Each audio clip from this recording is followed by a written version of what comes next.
here with Ed Palubinskas, president of the National Basketball Shooting Association, but you kind of go by a different name. Well, I like to be considered as the shooting surgeon general. There's a lot of shot doctors, and I just feel I don't see enough progress being made in the world of shooting, and that's why I started this. And I want to, we're in the process of certifying coaches, because if I'm a green belt, how can I coach a black belt? You know, so I'm trying to get a whole new level, a whole new methodology out there of shooting perfection. I feel my program is bordering, you know, I mean, it's almost perfect. I've been shooting 99% for 27 years, and it's not fair that I should have all the blessings. So I'm trying to transfer the knowledge, and it can be done in a very short time. There's no use being a great athlete if you can't shoot. I mean, unless you're a freak of nature, 7, 10, 12-footer. What I want to do, my whole mission in life is to master that 1 second of shooting, the most important part of a game, I think. And what's the use of being a great athlete if you can't shoot and score? I understand you're the mastermind behind Shaquille O'Neal's progression and success at the free throw line. Actually, great question. You know what's really weird?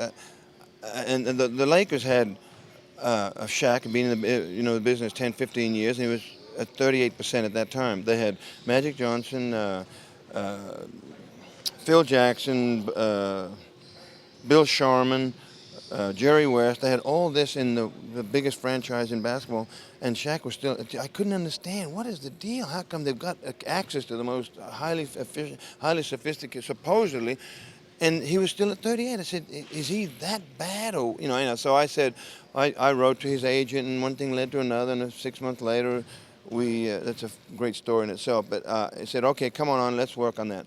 And so as I came in, first day we shot, he improved 21%, and then we had a downfall for the first month. He fell quite a bit, but then after we really got into shooting is inside out, not outside in. Most of us shoot outside in. So I got into the mental part of the game, and then all of a sudden, he ended up finishing at 70% for the year.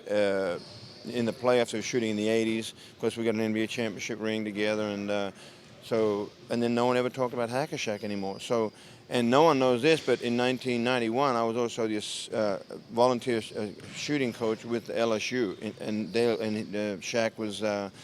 That was 91. Shaq was a sophomore, and he shot 62 to 65% there at LSU when I was there. So the only time he ever shot well is when I was with him, mentoring, monitoring what he was doing. So go figure. Was he a fun guy to work with? Yeah, we had a lot of fun. Of course, Shaq's a big clown. I mean, great guy. We had a lot of fun, and he worked well. We spent about an hour every day after practice. We dedicated that time, changed the form. And our goal was to get him from 38 to the average in the NBA, which was about 71, 72%. And sure enough, we achieved that goal. And finally, who would you say is the most enjoyable, or maybe the best athlete that you've worked with? Well, it's got to be Shaq, because he's so unique. The big baby giant, the big Aristotle, the big crazy, whatever you want. And I actually, what was really weird, when the first day I said, Shaq, you're either going to ruin me, because if I fall in this department, because I have enough confidence for the whole world, I said, if we don't do this, I have to go hide in a mountain in Montana or somewhere. Right. But if we make this work, it's going to be fantastic. So and it sure was. I have to concentrate, because the human body's going to break down naturally, and I absolutely have to concentrate on what I'm doing with my hand, because that's the most important part of the shot.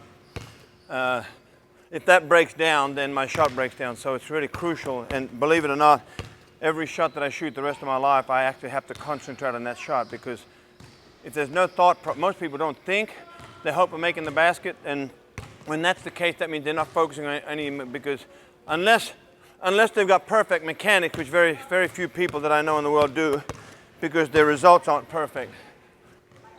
Well, for example, you've heard of E equals MC squared.